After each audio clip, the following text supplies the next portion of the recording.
Chapter 36. The Legend of Gautama. Om Shri Ganeshaya Namaha. Mudgalacharya continued the narration. Muni Angiras had 3 sons. They were omniscient and well versed in the Vedas. These Ganapatyas spread happiness amongst all. Utatya was the eldest and Brihaspati was the second son.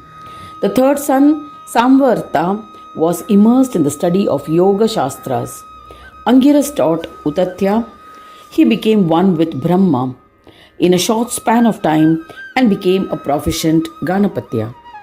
Brihaspati practiced yoga and sequentially attained proficiency in Yoga Bhumi and naturally adopted Shaivism. Realizing that Shiva was Swadhina Brahma, dependent only on self, he approached Shankara for attainment of peace. Shiva initiated him into the Sadakshara mantra of Ganaraja. He also imparted the knowledge of Shanti Yoga in great detail. O Daksha, Brihaspati bowed to Shiva and went to the forest. He continuously meditated on Ganapa. He performed puja of Ganesha as ordained in the scriptures.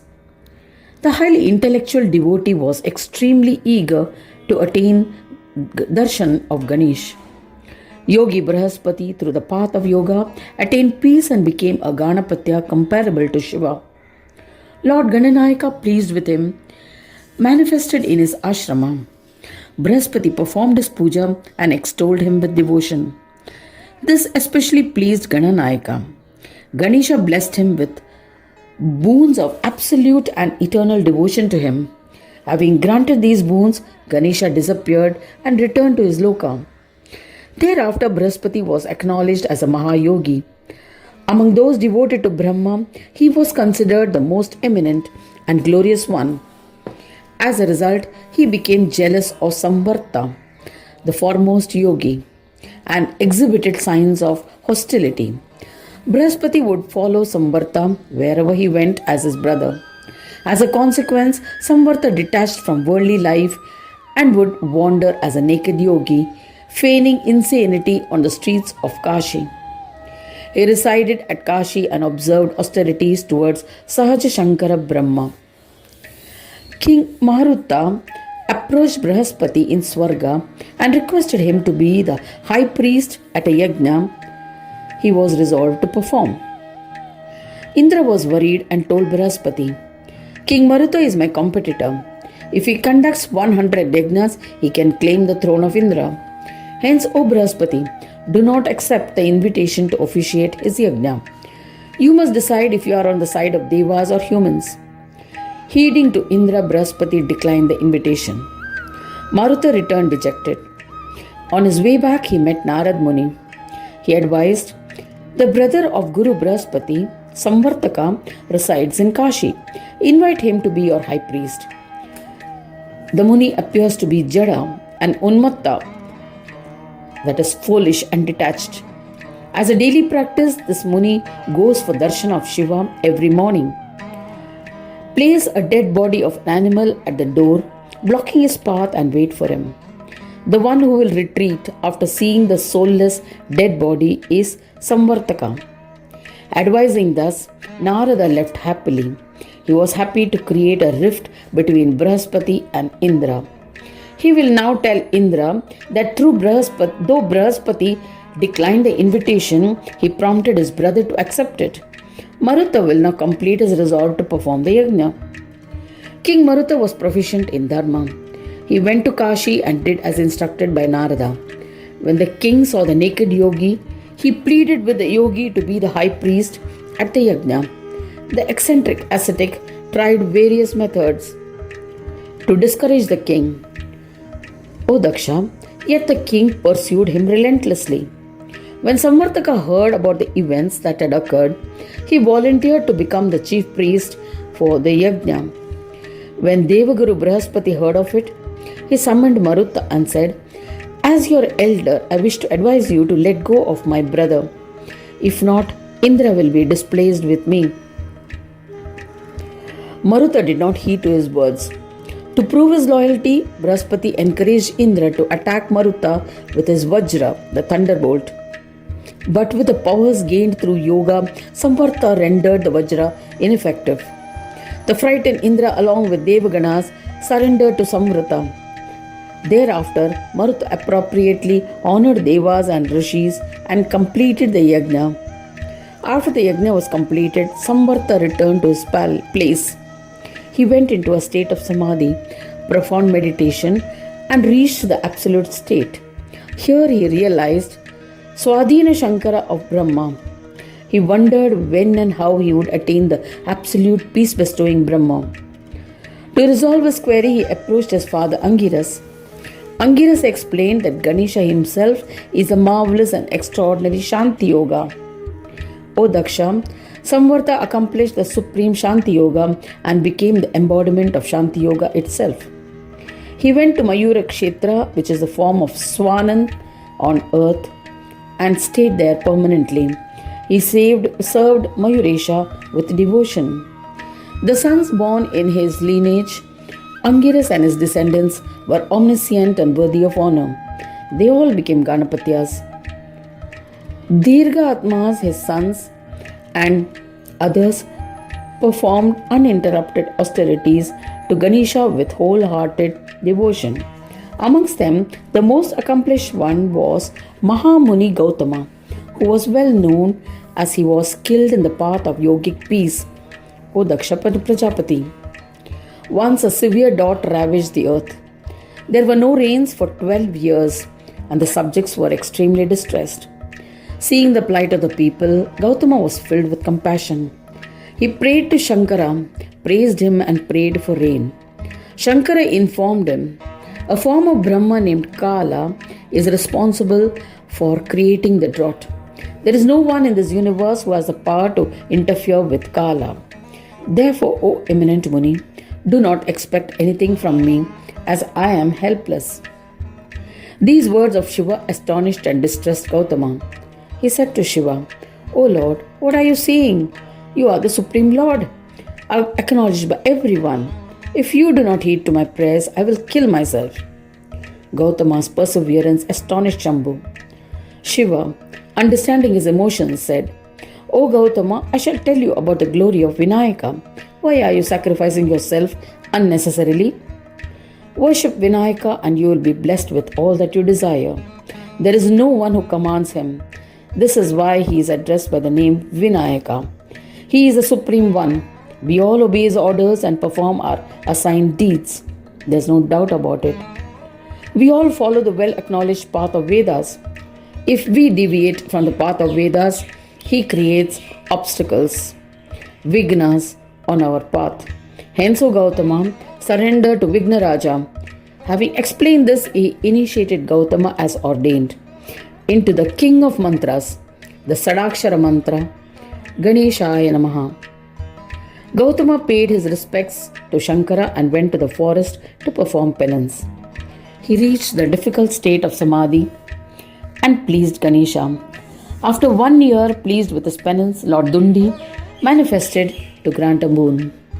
Gautama was ecstatic and offered pranams to Ganesha. He extolled Gananayaka by reciting the Atharva Shesha Stotra. The pleased Gajanana said to him, O Gautama, ask for whatever you desire. Gautama asked for a boon. O Gajanana, if you are pleased, grant that my devotion to you be steadfast. Make me a complete Ganapatya. O Lord Vinayaka, my only wish is that the calamity that has befallen as a result of drought be averted. That is certain. Ganadiksha said to him, O eminent Muni, whatever you wish for will occur in your ashrama. There is no doubt about it. The seeds sown in the evening can be harvested the next morning. With that crop, you will always be able to provide meals to the distressed eminent Munis. Anyone who comes to our ashram will be liberated from the calamity caused by the drought and will live happily. You will always remain steadfast, devoted to me. By my grace, you will become the bearer of absolute yogic peace. Granting these boons, Ganesha returned to Swanandaloka. Gautama became an absolute Ganapatya. He returned to his ashrama. He obeyed the command of Ganapa and started farming. He liberated the subjects from the suffering caused by the drought. O Prajapati, Brahmins flocked to the ashram for food and shelter, and Gautama provided for them with the crops that he harvested. O Muni, in this manner slowly the difficult 12 years passed by, and they were blessed with rains, and their sufferings abated. Perverse thoughts emerged in the minds of other Munis. They thought Gautama had fed us for 12 years. There's no doubt about it. But in the process, Gautama has acquired the most blessings. With these merits earned, he will achieve more prosperity. What can we do to curtail his prosperity? They created an illusory cow using the powers of Maya and sent her to Gautama. The cow consumed the ingredients used as oblations to the fire. Gautama gently nudged the cow to drive her away, but as soon as he touched her, the cow died. The crafty Brahmins created an uproar and they abandoned the ashram of Rishi Gautama. Gautama commenced austerities. Instantly, Ganga, locked in the matted hair of Shiva, manifested. By bathing in the river Ganga, he was absolved of all sins. The sin of cow slaughter can be washed only by bathing in her holy waters. Once, superior among the Brahmins, Gautama was meditating. He perceived through the mind's eye that the incidence of death of the cow was a vile deception by the Brahmins. He realized that in order to harass him, all the Brahmins with evil intentions had conspired to create an illusory cow. He was filled with wrath and pronounced a curse on the Brahmins. Those ungrateful Brahmins who committed the sins of deception will be banished from the Vedic cult. As a result of the curse, Maharshis became deluded. When they incidentally realized that they had been cursed, they were terrified. All Maharshis surrendered to Lord Shankara. Shankara was also perplexed and remembered Vishnu. When Mahavishnu arrived, he asked him for a solution and a way to save the Brahmins. Vishnu advised about the path of salvation. He said, O Shambhu, when one is banished from the Vedic cult, he does not receive the benefits of performing yajna karmas. After death, they will not travel on the path meant for virtuous ones. There is no doubt about it. Sadashiva, in order that they earn the respect of the community, it is necessary that they compose some granthas which will entice the people. However, those who follow them will not be able to avoid naraka for their sins. Heeding to Vishnu's advice, Shiva composed the Vama Tantra, book on the left side path or tantras or black magic. And Vishnu composed the scripture on Buddhist Dharma, Bauddha Shastra. O Daksha, the rishis composed scriptures like Kapalika, which entice the people. Kapila is a particular Shaiva sect characterized by carrying skulls in the form of garlands and eating and drinking from them. Shiva and Vishnu also explained to the ungrateful Brahmins the benefits of following these paths. Maharshis who conduct themselves based on these scriptures will not earn any merits in this or the other world and hence will be deserving of hell. These Maharshis will accumulate sins and will die early. Thereafter they will be born in the Kali Yuga. Thus reborn they will commit many sins. The followers of this path will be deserving of Raurava hell. O Lord, in the next Krita Yuga, they will become purified. Follow the path of yoga and attain liberation. Therefore, these Shastras were composed by Shiva and others for redemption of corrupted rishis and munis. The wise ones must never be enticed by these scriptures. The Shastras that are based on Vedas will always bestow happiness. Shastras which are not supported by Vedas may be enchanting, but will in the end only lead to hell. Shastras composed as a result of a curse pronounced by Gautama are terrifying. Anyone keen on escaping the evil defects of Kali must stay well away from them. There will be an abundance of sinful Maharshis in Kali Yuga. They will advocate the Vama path, left-sided path of black magic. Devotees must never accept such teachings. One who listens or reads the glory of Gautama will be absolved of sins, both here on earth and in other lokas, and attain happiness. Thus ends the 36th chapter titled Legend of Gautama in the second Khanda of the Purana Upanishad, Shri Manmadkar Purana, describing the legends of Ekadanta. Dedicated to Sri Gajanana.